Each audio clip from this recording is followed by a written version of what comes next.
अस्सलाम वालेकुम दोस्तों, उम्मीद करता हूँ आप सब खैर खैरियत से होंगे। मैं हूँ डॉक्टर सईद शेख। दोस्तों, आज जिस दवाई के बारे में मैं आपको बताऊँगा वो दवाई बहुत अहम है, क्योंकि इस दवाई ने कोरोना वायरस के काफ़ी मरीज़ों को ठीक होने में हेल्प की थी हमें। दोस्तों, इस दवाई का नाम है एजोमैक्स। आज जो मैं आपको बताऊंगा वो इसका इस्तेमाल बताऊंगा, इसको कब इस्तेमाल करना चाहिए, इसके इंडिकेशन, कॉन्ट्रा इंडिकेशन, मतलब इसको इस्तेमाल करने के फ़ायदे तो ज़रूर हैं लेकिन कुछ नुकसान भी हैं। तो मेरी वीडियो आखिर तक देखिएगा ताकि आपको मैं बता सकूं कि इसके फ़ायदे क्या हैं और इसके नुकसानात क्या हैं। दोस्तों, एजोमैक्स टेबलेट एक एंटीबायोटिक मेडिसिन है। एजोमैक्स ताल्लुक़ रखती है मैक्रोलाइड ग्रुप से और ये बैक्टीरियल इन्फेक्शन को कम करने में मदद देती है और बैक्टीरियल ग्रोथ जो कि बहुत तेज़ी से जिस्म में फैलता है उसको बैक्टीरियल ग्रोथ को कम करने में काफ़ी हेल्पफुल साबित होती है एजोमैक्स।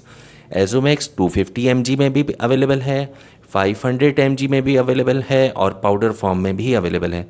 लेकिन आज मैं आपको बताऊंगा एजोमैक्स 500 mg के फ़ायदे, नुकसानात और इसका इंटरेक्शन। दोस्तों, एजोमैक्स कब हमें इस्तेमाल करनी चाहिए, किस कंडीशन में इस्तेमाल करनी चाहिए। सबसे पहली कंडीशन, जैसा कि मैंने आपको बताया कि ये मेडिसिन कोरोना वायरस में काफ़ी हेल्पफुल साबित हुई थी।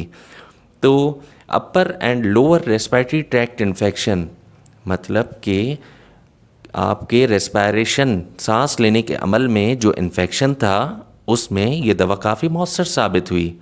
चेस्ट इन्फेक्शन, इसी तरह से sinus infection, skin infection, sexual transmitted infection, prosthetic joint infection, ये वो कंडीशंस हैं जिसमें ये दवाई काफ़ी हेल्पफुल साबित होती है।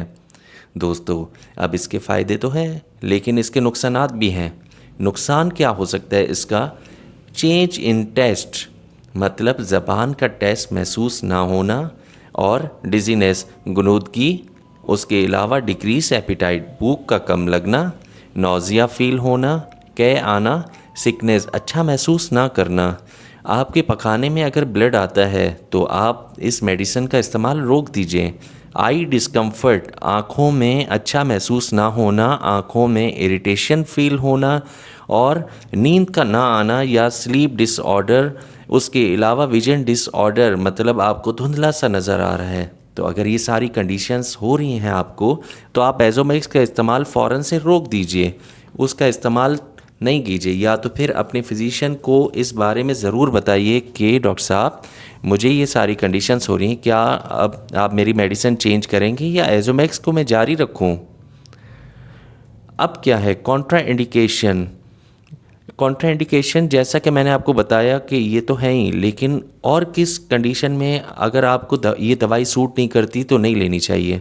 अगर आपके चेहरे का कलर फीका पड़ जाए, सांस लेने में मुश्किल हो, थूक ज़्यादा बनना शुरू हो, बहुत ज़्यादा वार्म फील करें, हाथों और पाँव में टाइटनेस फील हो या ब्लड प्रेशर लो हो जाए, तो उस कंडीशन में भी एजोमैक्स आप अवॉइड कीजिए।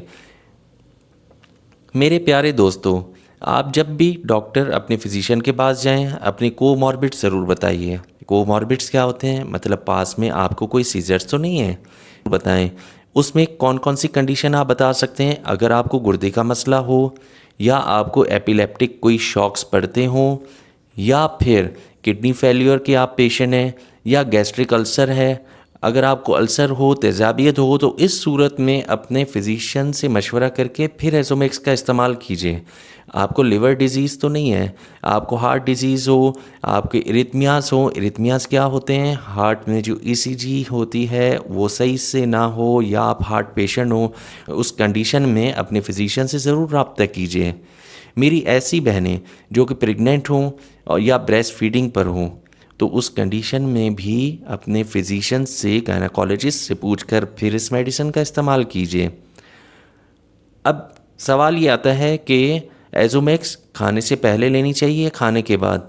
एजोमैक्स खाने से पहले भी आप इस्तेमाल कर सकते हैं या खाने के बाद भी।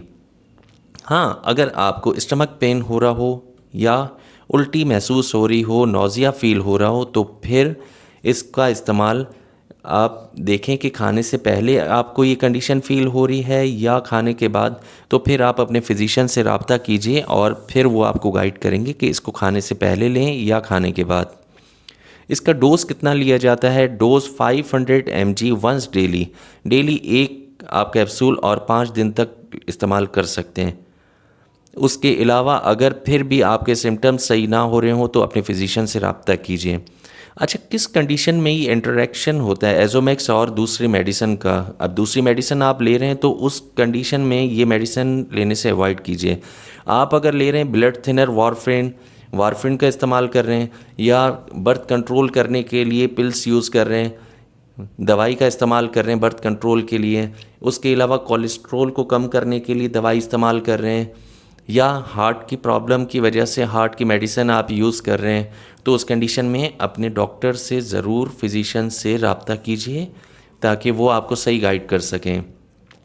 दोस्तों, इस उम्मीद के साथ कि मेरी वीडियो आपको पसंद आई होगी। अगर पसंद आई है तो लाइक करें, शेयर करें, सब्सक्राइब करना ना भूलें, बेल आइकन के बटन को दबाइए ताकि ज़्यादा से ज़्यादा वीडियोस आप तक पहुंच सकें।